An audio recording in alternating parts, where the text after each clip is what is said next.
Nursing എന്ന ആക്രാന്തം മൂത്ത് വിദേശത്തുനിന്ന് ലക്ഷങ്ങളും കോടികളും സമ്പാദിക്കാമെന്ന് സ്വപ്നം കണ്ട മലയാളി സമൂഹത്തിൻ്റെ അണ്ണാക്കിൽ അടിച്ചു തന്നു ഈ മലയാളി ഏജന്റുമാർ.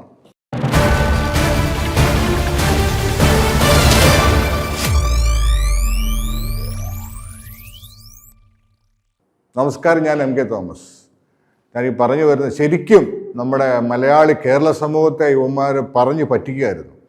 അത് എങ്ങനെയാണെന്നല്ലേ, കഴിഞ്ഞ ദിവസം കർണാടക എക്സാമിനേഷൻ അതോറിറ്റി അവരുടെ അവസാനത്തെ മൂന്നാമത്തെ അലോട്ട്മെൻറ്റിലെ ലിസ്റ്റ് പ്രഖ്യാപിച്ചു. ഈ ലിസ്റ്റ് പ്രഖ്യാപിച്ചതിൻ്റെ കൂട്ടത്തിൽ കോളേജുകളുടെ വിവരങ്ങളും അവർ പുറത്തുവിട്ടു.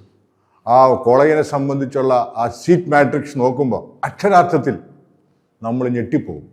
എന്താണെന്നല്ലേ, ഈ എൻട്രൻസ് പരീക്ഷ അല്ലെങ്കിൽ പ്രവേശന പരീക്ഷ എന്തിനാണ് നടത്തുന്നത്? യോഗ്യതയുള്ളവരെ കണ്ടുപിടിക്കാൻ. ഇതിൽ നമ്മൾ പങ്കെടുക്കുന്നത് എന്തിനാ? നമുക്ക് യോഗ്യത ഉണ്ടോ ഇല്ലയോ എന്ന് നമുക്കറിയില്ലെങ്കിൽ ഏജൻസികൾ നടത്തുന്നവർക്ക് അത് കണ്ടുപിടിക്കാൻ. അങ്ങനെ യോഗ്യത പരീക്ഷ നടത്തി യോഗ്യത ഉള്ളവരെ അന്വേഷിച്ച് കണ്ടെത്തി.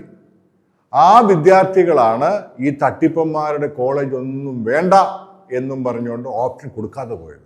ഈ എൻട്രൻസ് പരീക്ഷയിലൂടെ റാങ്ക് കിട്ടിയ വിദ്യാർത്ഥികൾ ഒഴിവാക്കിയത് 100 കണക്കിന് സ്ഥാപനങ്ങളാണ്. ഒരു അഡ്മിഷൻ പോലും അവിടെ കയറിയിട്ടില്ല.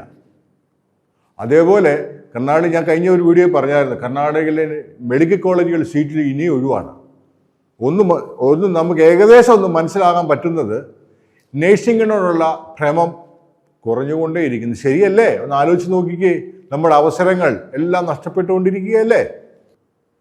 നിങ്ങളിൽ പലരും അഡ്മിഷൻ എടുത്ത പല സ്ഥാപനങ്ങളിലും ആ സ്ഥാപനങ്ങളിൽ 60% സീറ്റ് കെയുടെ കയ്യിലാണ്. ഈ സീറ്റ് കെയുടെ കയ്യിൽ ഇരിക്കുമ്പോൾ തന്നെയാണ് ഈ ഏജന്റുമാർ നിങ്ങളെ പറഞ്ഞ് പേടിപ്പിച്ചത്. സീറ്റ് തീർന്നു പോകും, എടുത്തോണം, 1 സീറ്റേ ഉള്ളൂ, 2 സീറ്റേ ഉള്ളൂ എന്നൊക്കെ പറഞ്ഞ് പേടിപ്പിച്ച് നിങ്ങളെ അതിനകത്ത് വീഴ്ത്തിയത് കണ്ടില്ലേ? ഇത് ഞാൻ എപ്പോഴും പറയാറുണ്ട്, എൻട്രൻസ് പരീക്ഷ എഴുതണമെന്ന്. നിങ്ങളെല്ലാവരും പൊട്ടന്മാരാക്കി. പ്രത്യേകിച്ച് കർണാടകയിലെ കാര്യം, എത്ര കോളേജുകളാണെന്നറിയാവോ യാതൊരു അടിസ്ഥാന സൗകര്യവും ഇല്ലാതെ പ്രവർത്തിക്കുന്നത്.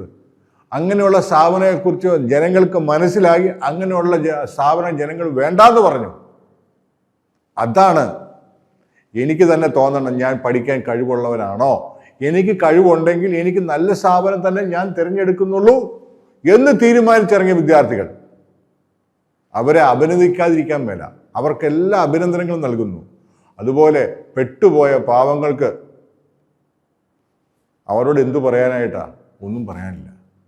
ഇതാണ് കർണാടകയിൽ സംഭവിച്ചുകൊണ്ടിരിക്കുന്ന കാര്യങ്ങൾ. ഇനിയും പറഞ്ഞു തരാം, ഇനിയും നിങ്ങളോട് പറയാൻ ഒരുപാടുണ്ട്. ചാനൽ സബ്സ്ക്രൈബ് ചെയ്യുക, ഷെയർ ചെയ്യുക, ലൈക്ക് ചെയ്യുക, ബെൽ ബട്ടൺ അമർത്തുക, കമൻ്റൊക്കെ പറയുക. കൂടുതൽ അപ്ഡേറ്റ്സുമായിട്ട് വീണ്ടും വരാം. നന്ദി, നമസ്കാരം.